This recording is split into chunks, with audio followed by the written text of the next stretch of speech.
Good morning, and welcome to another episode of Untomato. Before I go any further, I would like to play the video about the importance of love, the importance of us paying attention to what's important, and that is to love and respect our fellow human beings. So I just like to play Stop Hate, and then we will continue.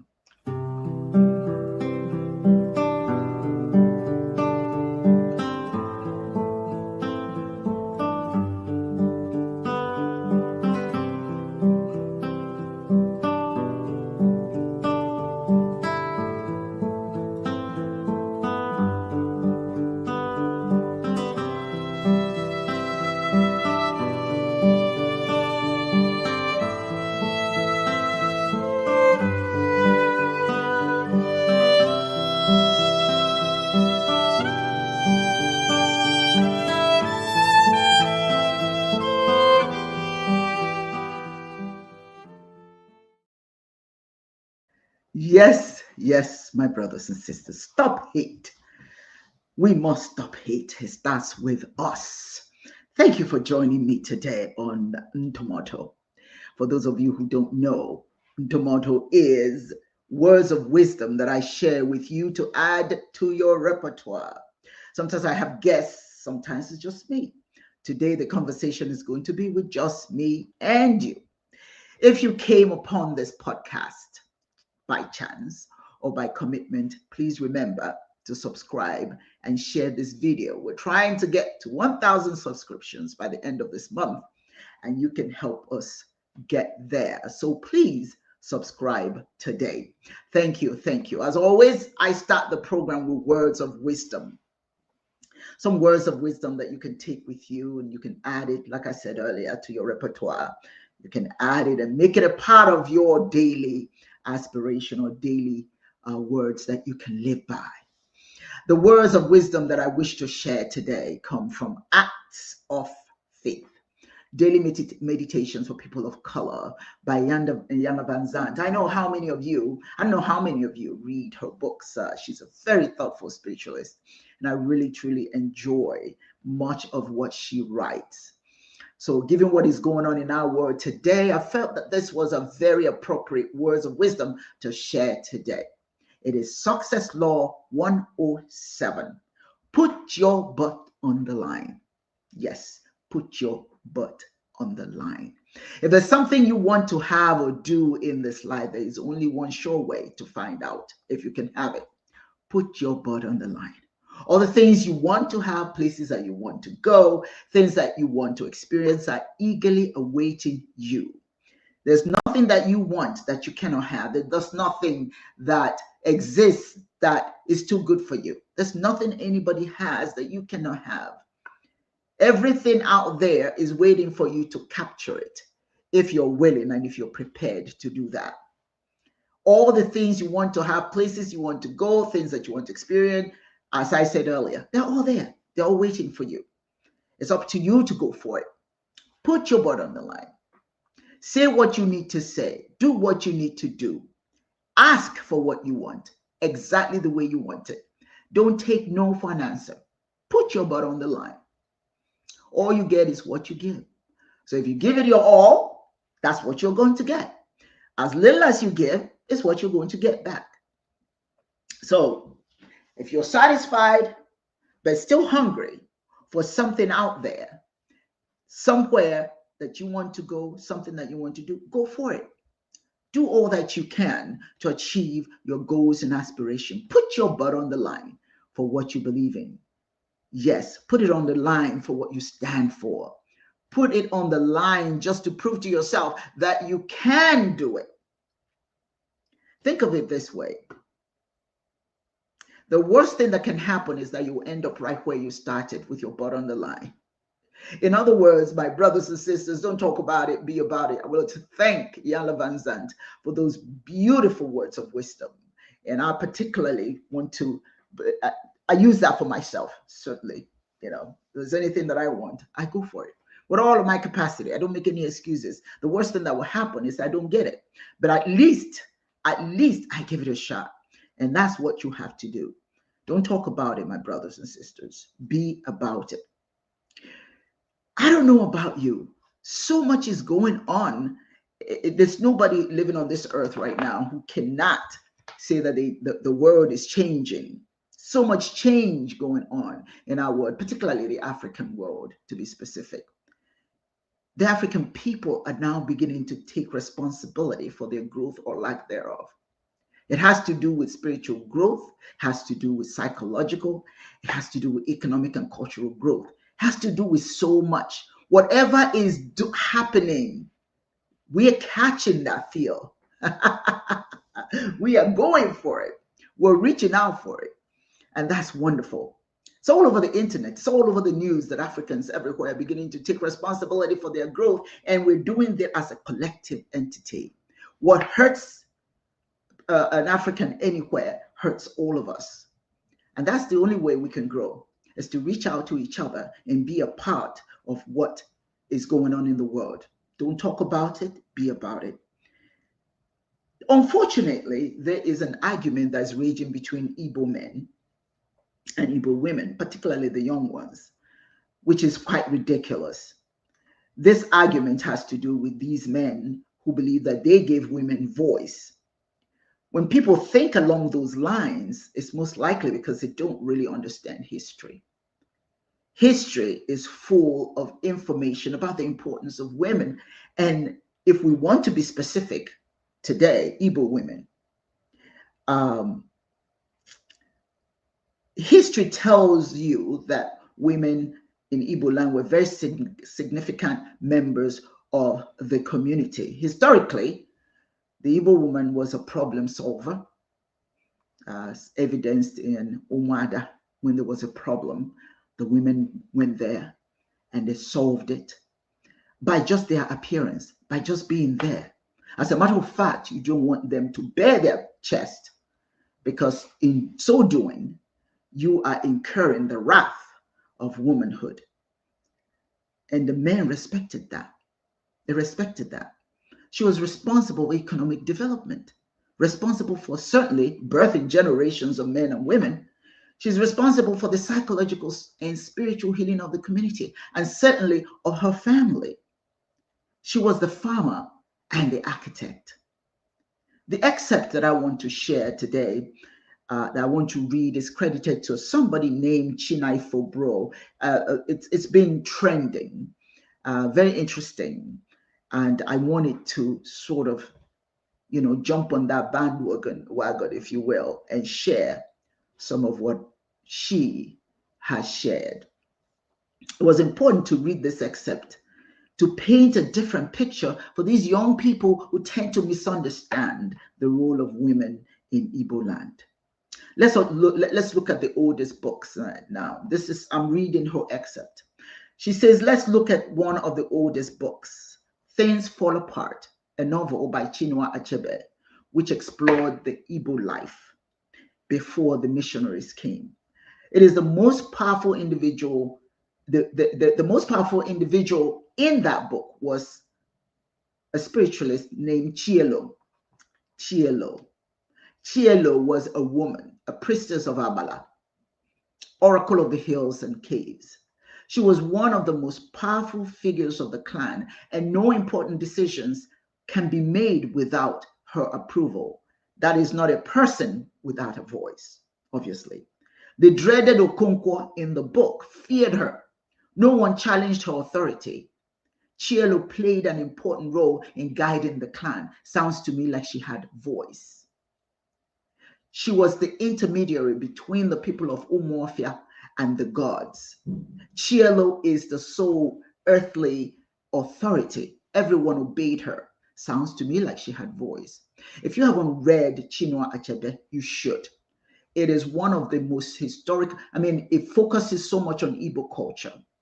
Some of it, is ancient, certainly, was as it was during the time of the writing, but a lot of it has to do with reciprocality, where everybody had a role to play and everybody was respected to some degree, to a high degree, so to speak. And then you have Elechi Amadi's book, The Concubine. The Medicine Man was Anika, a male, whereas The Concubine was published in 1966. Things Fall Apart was published earlier in 1958. And in that book, in Things Fall Apart, the spiritualist was Chielo, a woman. So that was an earlier book before The Concubine was written, and of which the medicine man was Anika, who was male. It is instructive to note, she continues, that Allah is female. And that's true. Allah is female, a goddess. Allah is the deity associated with earth, fertility, and creativity. Allah is, in fact, the mother of all deities in African spirituality. And Allah is responsible for upholding Igbo laws and customs known as Umenala. In Igbo mythology, Allah, the earth goddess, is generally considered the most revered deity. Seems to me she had voice. It is generally considered the most revered deity. She is the most respected and revered deity in Iboland, and Amadioha, the powerful Amadioha, was subordinate to Allah. I'm telling you, she's laying it out. The African cultural perspective about the importance of women before these younger generation came into being and started giving us their own perspective. Ndi Igbo are the only Nigerian tribe that has had a female king, she continues.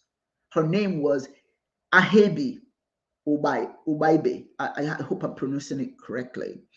And she was from Enugu Ezika. Her mother was Ubabe Ayibi, while her father was Aneku Amehin. These are just historical information that she's sharing about the importance of women. She was the only female king in British Nigeria when Nigeria was under the British rule. So Ubabe ruled for 30 years and died in 1948. As a king, she held court cases. Women who were abused by their husbands escaped to Ubabe's palace. She then became their female husband, so to speak, and contracts eligible men to sleep with them, but they all lived in her place, in her palace. She married wives for herself by paying their bride price. A lot of these people obviously escaping environments that were not very conducive for them. She then looked for men who will marry these wives within the confines of her palace, but she claimed ownership of the children that they bore. Now, before she died in 1948, she performed her own burial in 1946. So when people, especially Igbo men, scream as to why a woman should bear a king, should be a king or whatever, you have to laugh at their ignorance, because it did happen in Iboland.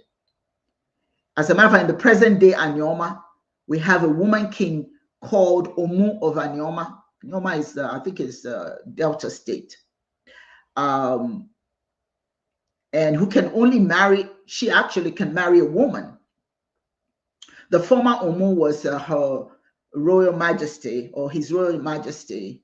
I think, no, that's her Royal Majesty, Ubi Mata Donku, while the current one is Her Royal Majesty Omo Onyebuchi Okonkwo, or rather His Royal Majesty now, Omo Onyebuchi Okonkwo.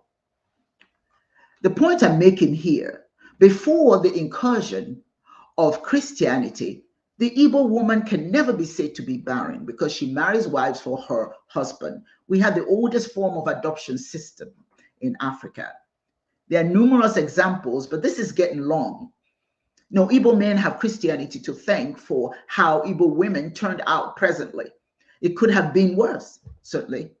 The Igbo woman developed the Isiego. I just want to share with you. Well, she didn't necessarily develop it. Let me correct myself. She didn't develop the Isiego. What she did, on the other hand, was that she actually popularized it as a means. This is Isiego. It's made of iron, and it was used way before money, paper money became useful. That's what they used, and many of them were carved by women, and it was used as money.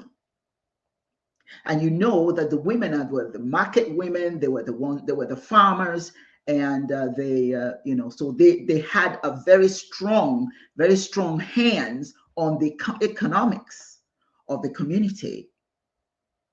So they developed this Isiego. So many of you may not know this, particularly if you're a young person, you may not know this. My mother gave this to me, Isiego. This used to be a form of money, and women used to take that to the market, and they popularized it. So it became a means of trade and barter, or exchange for goods.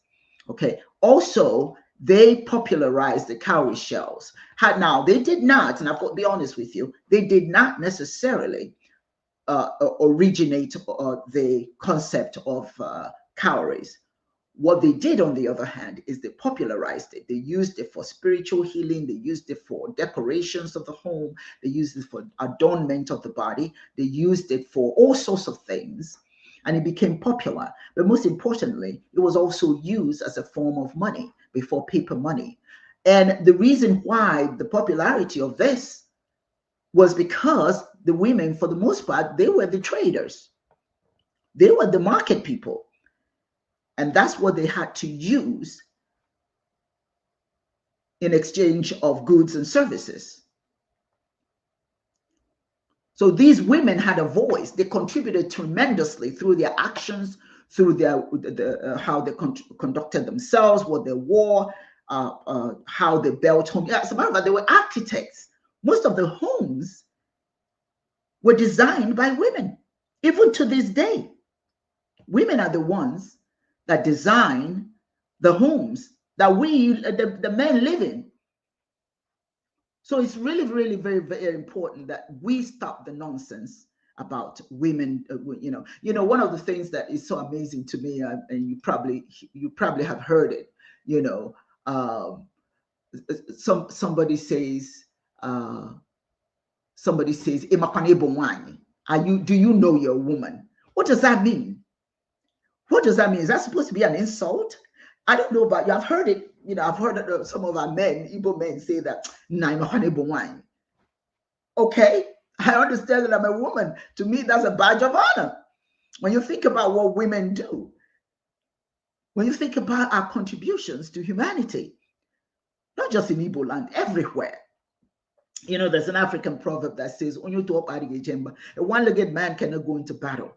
You must battle with both feet, both legs. Otherwise, you just be hopping about. And any country that undermines the well-being of their women will never progress. You will never progress. And I think it's a misunderstanding when the women don't say much and you assume that means that they acquiesce. You don't know what we talk about behind you. Excuse me. Your role is not to undermine your women. Your role is to uplift them, just as their role is also to uplift you. Let's get one thing straight. There's no man without woman, and there's no woman without man. We get that. But a child is in the womb for 9 months, incubated there. And after the child is born, much of what that child learns until it's able to think on its own is given to her or him by mom. So I think it's important that the young the young Igbo men should read a little bit more, understand a little bit more before they draw conclusions that certainly doesn't serve the community well and is just based on falsehood. History tells us the importance of women. That is why it is so important right now at the present time that we educate women. because of the contributions they make to society. You've got to give them the necessary education they need. We've got to give them the education they need. We need to stop thinking ridiculous, conclusions that we've drawn, particularly these young men. I mean, I know I have a young lady that I speak with, and she tells me what how the men stand in the way of her ideas and all that sort of thing, because they feel the woman cannot do this. Man, that is silly. When you just sit back, I challenge any man. I say, write on your hands what a woman does on a daily basis. Then you write on your hands what you do. And let's compare and contrast. And let's see what she does in comparison to what you do. It's not a matter of who's more important and who's not. It's just a matter to change the discussion, change the attitude. We need to work together. We don't need to make any citizen feel irrelevant. We don't need to. There's no power in that. The fact that you say a woman is this, a woman is that, they can't do this, but it doesn't hold truth because on a daily basis, we see what women do. And if you count it on your fingers, trust me, it's a lot. It's a lot. And if you be honest with yourself, you will pause and rethink what you think. You did not give women a voice. Women had a voice. God gave them voice. All you have, your only responsibility is to recognize that. It's not for you to tell her she's this or she's that. She came with the gifts given to her by God, and she uses it to care for humanity. Everything that we do as women is given to us, not by man, not by another woman, but by the Creator, by Chineke. And the only way to honor Chineke is to honor ourselves. It's unfortunate, quite frankly, that many women have, Igbo women, to be clear, have fallen into this trap of, of less than. And sometimes the way that if they even raise their girls is pathetic. The girls are seen as less important as the boys. The girls do the chores. The boys sit around and play games and all that sort of thing. That's wrong. It's not fair, number one. And it doesn't create a real man. A man who sees himself as somebody that needs to be catered to. I used to operate group homes for the mentally challenged. And I say, any man who would not use their own power to take care of themselves should be in a group home. Should be in a group home where people can care for you. You shouldn't be in an independent home. You shouldn't be in your own home. If your wife has to do everything for you because you have this fallacy that her role in this world is to take care of you, while you undermine her humanity by saying things. What utter nonsense is that? Women know they're women.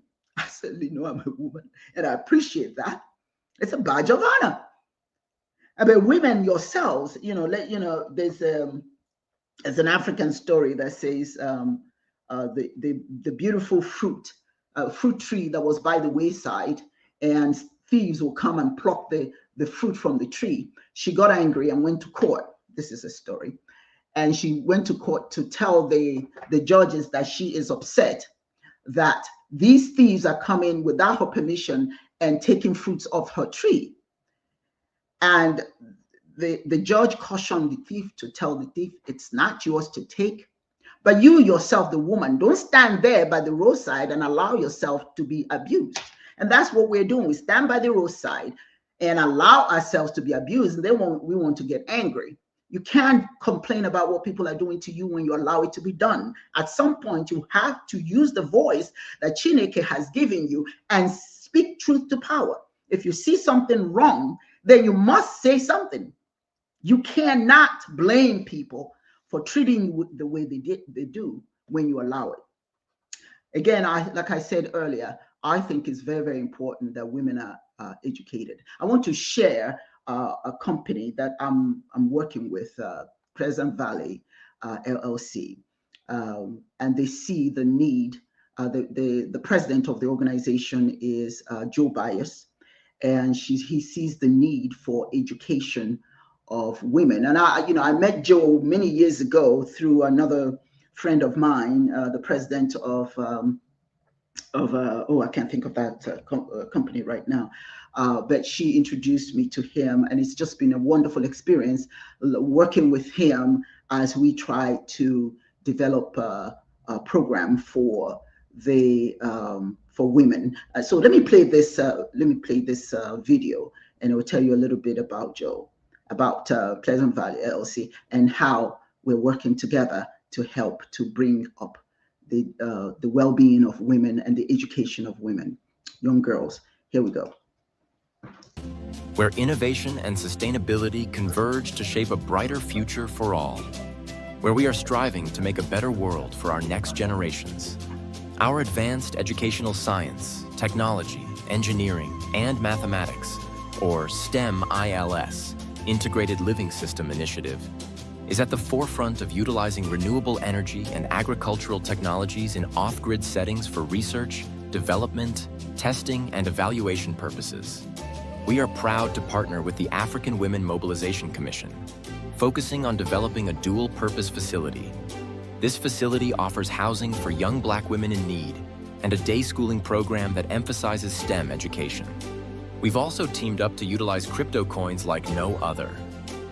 PVE and STEMSHI, the first philanthropic cryptocurrencies built on the Solana blockchain to support housing, job creation, R&D in agriculture, and renewable energy through our EBG ILS Joe Dome project. Through this collaboration, we are empowering and equipping the next generation of female leaders with the knowledge and skills to drive innovation and change in the renewable energy and agricultural sectors. At Pleasant Valley Energy Consultants, we believe in the power of collaboration, innovation, and sustainability. Together, we can create a world where clean energy and education pave the way for a brighter tomorrow. Join us in shaping the future today. Visit our website to learn more. Pleasant Valley Energy Consultants, LLC, innovating for a sustainable future. I am so excited about this. It's important to just kind of take a break and just emphasize the cryptocurrency, PVE, $ PVE, is the cryptocurrency. It's going to be launched. We're very excited about it. I believe it's June 1st on Dextrade blockchain. And if you have any interest whatsoever in helping women achieve in STEM, you need to purchase those coins, $ PVE coins. And it is used, the purpose of these coins, see, that's the thing, the purpose of the coins is to construct the Joe Dome ILS building, where we are going to host the program itself, empowering Black girls through STEM. That is exciting. And I'm looking for, and I just want to remind you again, June the 1st on Dextrade, you want to purchase those coins, because that's how you support women. That's how you support the African Women Mobilization Commission.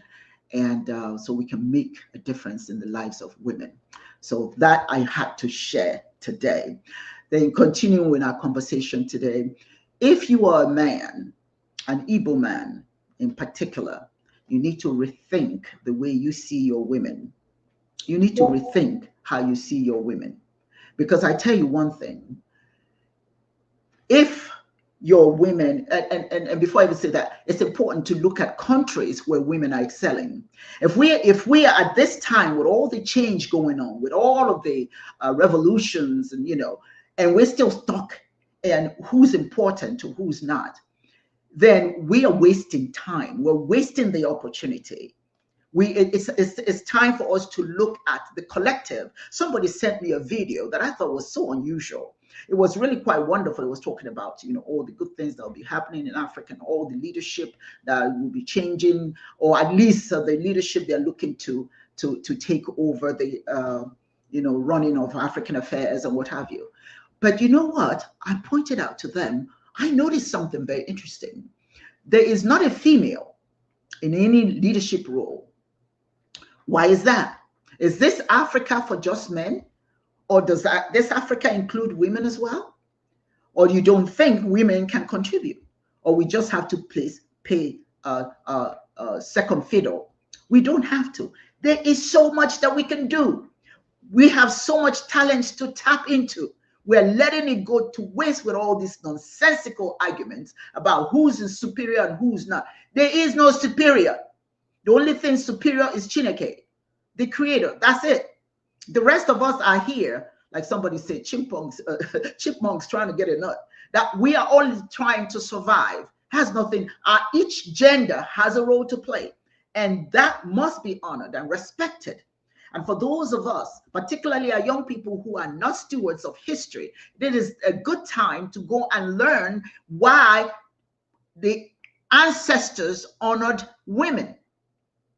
Unfortunately, what you believe about women is not based on reality. It's not based on common sense. It's based on misinformation. And you know, misinformation, you can find that on the web. You can find anywhere. But I think go and read some books written by our ancestors, Chinua Achebe. All of those kinds of books, they have information that you can read and learn a little bit more beyond what you get on social media. If you disrespect Igbo men, listen, this is important. If you disrespect a woman, you're disrespecting your mother. It's that simple. Your mother who brought you into this world and fed you and brought you to what you are. Now you're a man, and all of a sudden you give her a voice. She's just a woman. She doesn't matter. What kind of nonsense is that? You disrespect a woman. You disrespect your sister, your aunt, your grandmother. There is no joy. There's no power in disrespect. So here says, women are a key to success for all societies. Yes. And it is for ours as well. We must be conscientious about that. We need our women to assume roles of leadership. I had to tell these young people who sent me this video. Where do you place women in the whole scheme of things to help build this new Africa? Because there's nothing exciting to me as a woman to just be another, co-pilot. At some point, I would like to see women as pilots. I don't necessarily mean in terms of airplane. I mean in terms of leadership. We need to change our attitudes. Change attitude and daily thoughts. Give back to others. Yes. And the people you give back to also are women. There is no respect for you yourself when you undermine. There used to be a time in I don't know if they're still doing it, but Nana Frepong he's a priest from Ghana, Accra, Ghana. He shared with us the fact that in the past, a man could not walk next to a woman. A man had to walk in front of a woman. Well, for those who don't understand the culture, a man walking in front of a woman is like, oh my goodness, why can't she walk with him? She's supposed to be equal. That's not the point. The reason why the man walked in front of the woman was to protect the woman who is the womb, who has the womb that brings forth future generations, and it becomes their responsibility, not necessarily as a symbol of undermining her humanity or making her feel small, but it's actually a way of showing that she is important. So he walks ahead of her to protect her, so that if anything happens it happens to him. That's not to say that his life is not important, but I'm just saying the symbolism of the way that they behaved. We need to stop thinking in terms of, hey, me. I'm this, I'm that. There are so many Igbo men who are chief of this and chief of that and this, that, and the other, and they can't fix their own plate. They can't do their laundry. They can't do anything. What are you chief of? If you're going to be a chief, you have to at least have some semblance of ability to take care of yourself. That's where your power is. That somebody's taking care of you. It's okay. A woman here, I take care of my family. I take care of them, not because I'm a woman, but because I love them and I want to help take care of them.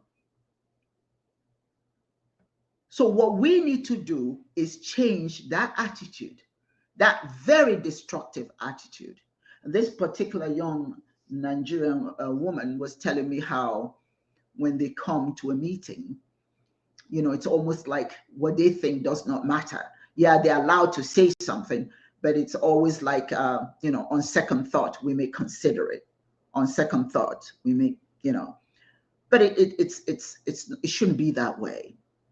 You know, if you are trying to build a nation, nation building, nation formation, you must do so and include all women. For those Igbo young men who are thinking the way they're thinking, they need to look and see in African culture, where they in other African countries, where you have women presidents. I had a young man who told me a woman can never be the president of Nigeria. And I say, why not? Oh, it's too difficult. Really? What's difficult about it? Well, where is she going to get $100 million, 100 million naira to run for president? Is that what's difficult? Well, that's a matter of money. That's not a matter of skill set, because there are lots of people who are running countries with millions of naira or dollars or whatsoever and doing a poor job of it. So it has nothing to do with whether a woman can do it, because these people who have the money, they're doing a poor job. We have a gentleman right now in Burkina Faso, Ibrahim Traore. One thing I respected when I saw this gentleman was when he went to Ghana, when he stepped up to the podium, no, well, not the podium, to the where the president and the first lady were. The first thing he did was he took his hat off out of respect for mother.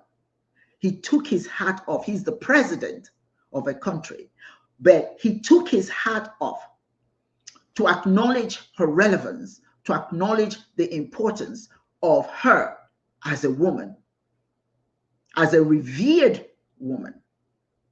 Then he put his hat back on before he went on.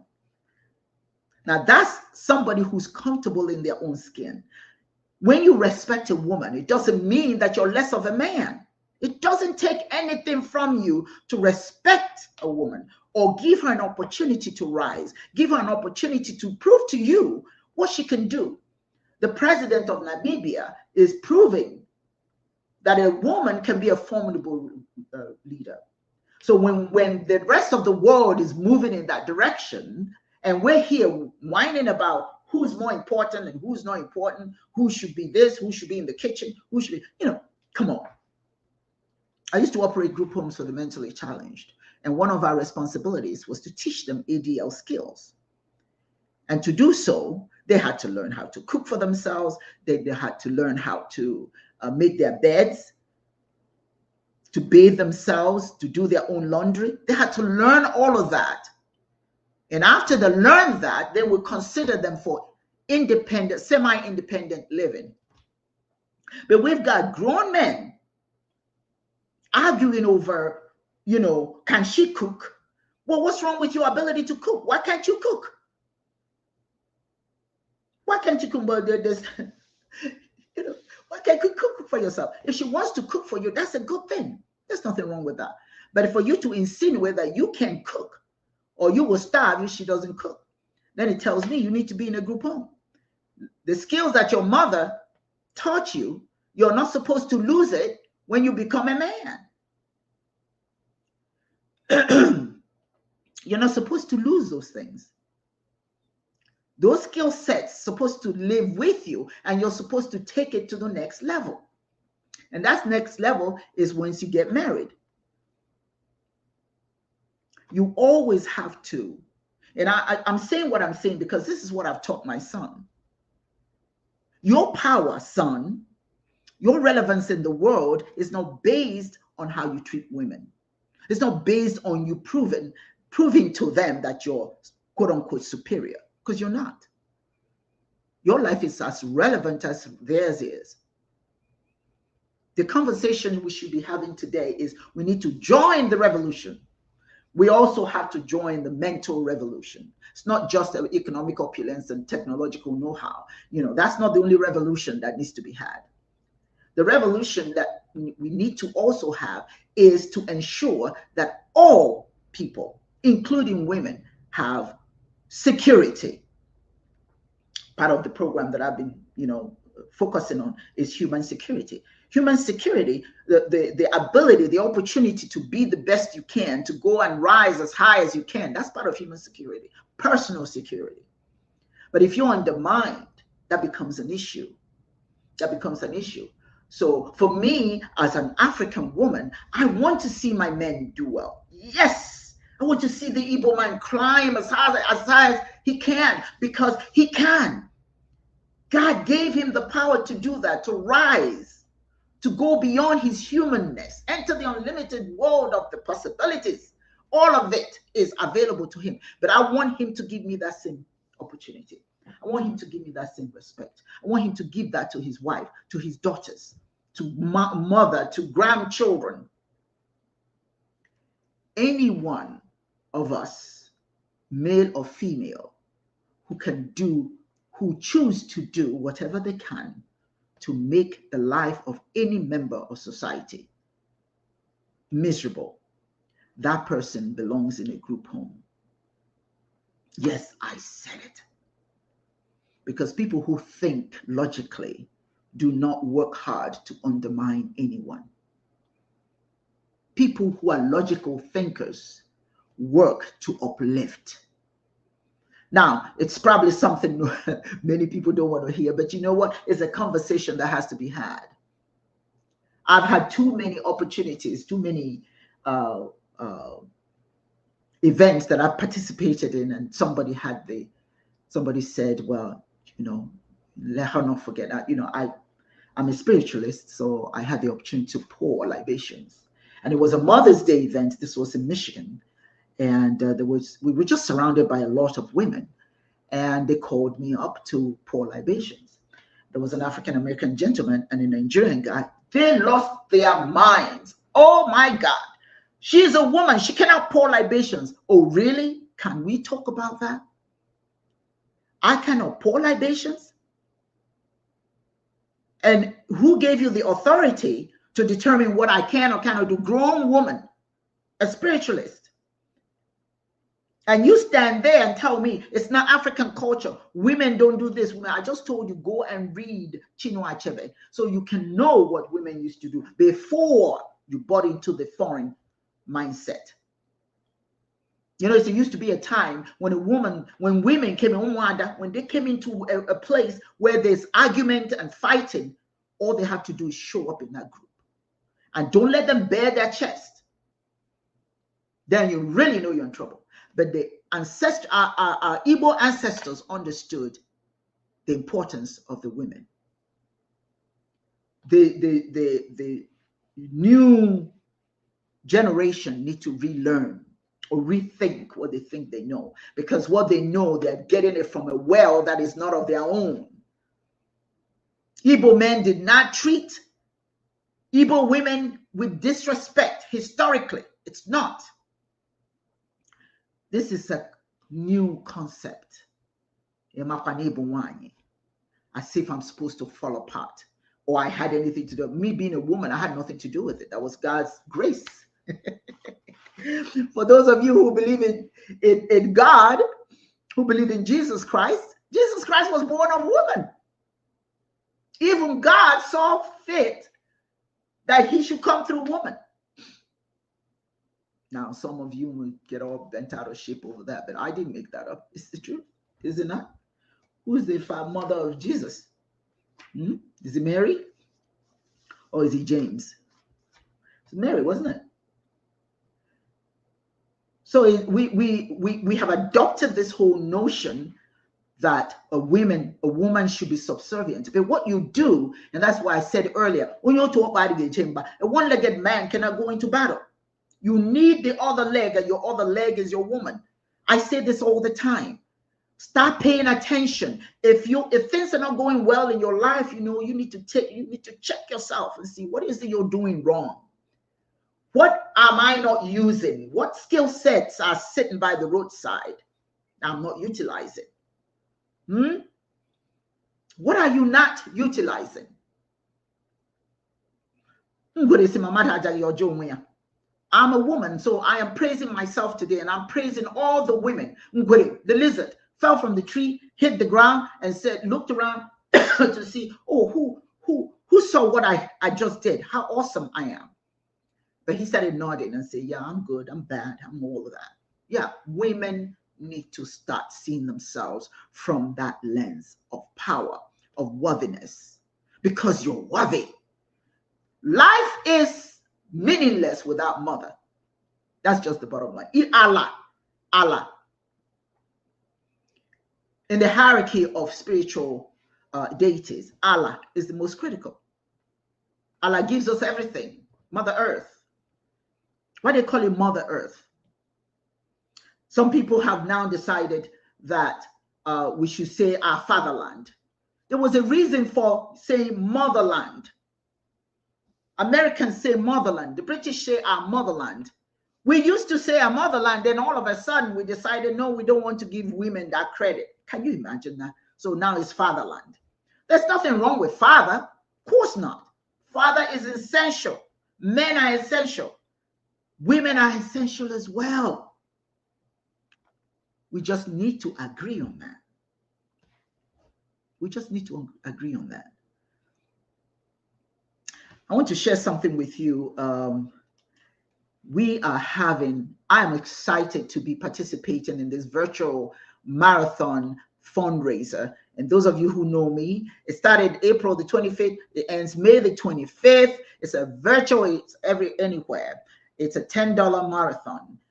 If you donate to our organization, for every $10 is 1 mile. I'm running 500 miles. So I urge you to help me get to 500 miles by making a donation to African Women Mobilization Commission, which is on Venmo, or also PayPal, African Women Mobilization Commission, or $OGELE. That's on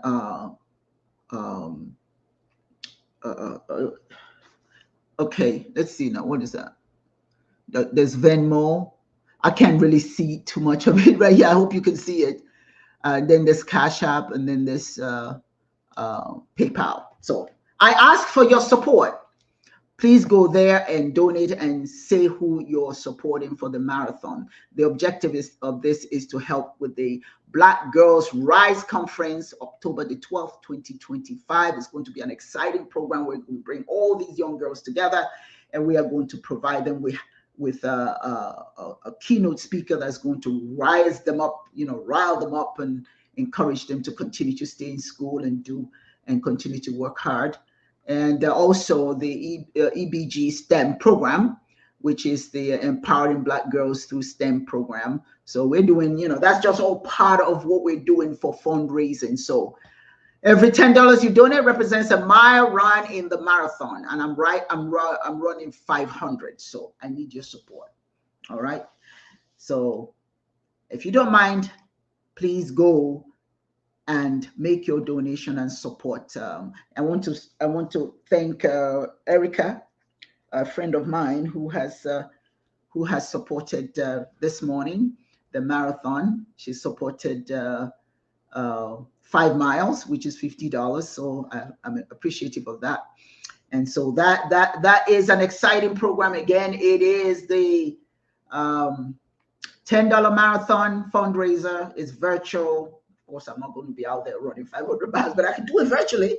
And with your support, I'll reach that goal. Again, Venmo and also PayPal, African Women Mobilization Commission, and then Cash App, $OGELE.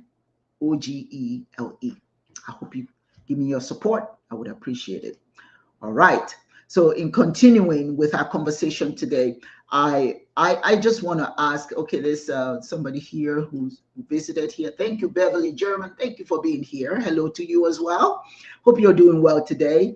And then let's see, let me thank Joe Dome, PVE Soul STEM, Joe Dome, US and international. Hey, it's interesting because the program that we're talking about, the Joe Dome, is going to be constructed in Nigeria as well. Our pilot program is here in McDonough in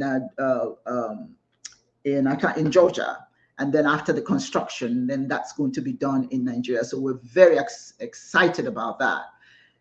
And let's see, watching on vacation from Cayman Islands. Okay, you had to rub that in, Daniel. Daniel is my co-host, and she's out there partying. Good for you. Enjoy. Bring me something good. I would love to see to hear all about your exciting vacation at the Cayman in the Cayman Islands. I've never been there. You know, let me know how it is. So perhaps it's a place I may take a chance and go. So anyway, I just want to end by saying this, my commentary. We're not, my conversation today is not to pick a fight with Igbo men. Instead, what I want to do is encourage thought, you know, encourage thought. We need to rise beyond the whole concept of inferiority for your women. If your women are inferior, that means that your children are inferior because your children come from your woman, and her teaching of her children is inferior. Understand that. When the child comes into this world, mom is the one that pays the most time, spends the most time with that child. So if you consider her inferior, then your children are inferior. Sorry. You may not like it because she's the one teaching them. So an inferior person teaching anyone is teaching them inferior information. So think about how you think of your woman. You give her the dignity and respect that she deserves. That carries over to her children. And if you're a man and you have sons, be careful what you're saying to them about women, because they'll carry that with them to their own homes when they become adults. You see. So this is just my message to my brothers. You are important. You are very important in the lives of our Igbo women, but not so important that you have the right to disparage and demean, because that is a level that shows that you probably need to learn a little bit more. You don't know as much as you do. I want to recommend that our men listen to our women. Listen to their ideas. They're full of good ideas that you're letting go. I've had situations that I've been in environments in Iboland where you can't go to certain places because somebody says, well, you know, you're a woman. You can't go, a woman can't do that. You know, it's dispiriting. Anybody who believes in self-love, anybody who believes that they have a right to be on this earth because Chineke gave them that right, it is very demeaning for anybody to say to you, well, do you know you're a woman? So what? I know I'm a woman. And it's because I'm a woman, that's why you're here. It makes you uncomfortable. It makes you uncomfortable to hear that it's true. We need to embrace this whole new movement that's going on. But that movement cannot just be for males. It has to be for males and females, because this is how we grow together. Nation formation, nation building. You need everybody, all hands on deck. Nobody should feel that they're less than. Because any one of us who's thinking that, we are part of the problem. We are part of the problem. There is no power, absolutely no power in demeaning any human life, particularly your woman, particularly the other leg that you need to move forward. You need to work together. This is 21st century. We're not going back. For those who want to go back to the time or whatever time they think that is, that's not even true. Because back then, African men, Igbo men, were more respectful towards their women than the younger ones. The younger ones are influenced by a lot of misinformation. A lot of misinformation. And if you pay close attention, to some of the historical facts, then you will understand that your woman is important.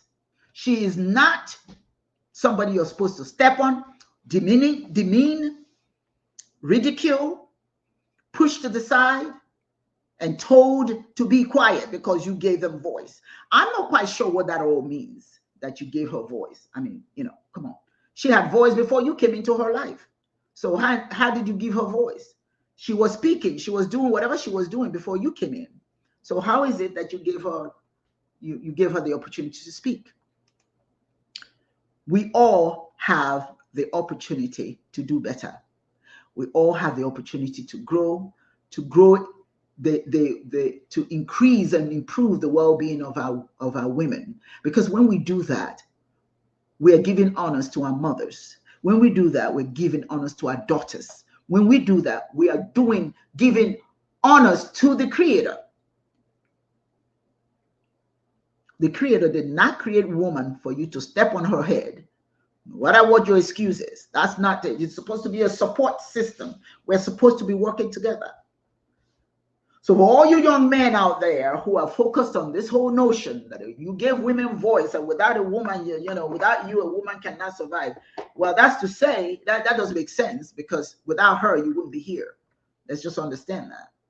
And this is not to criticize you, but to just let you do a little bit of thinking, change your way of thinking, and think, come into the 21st century with a different mindset, and understand the relevance and the importance of everybody. Everybody is important. You, Igbo man, you're important. We love you, but we want you to see your women as important as well, and stop all that sexism. I see a lot of that, and if a woman does well, then we say, oh, she acts like a man. No. She's not doing well because she acts like a man. She's doing well because she acts, because you're giving credit to somebody else instead of to her.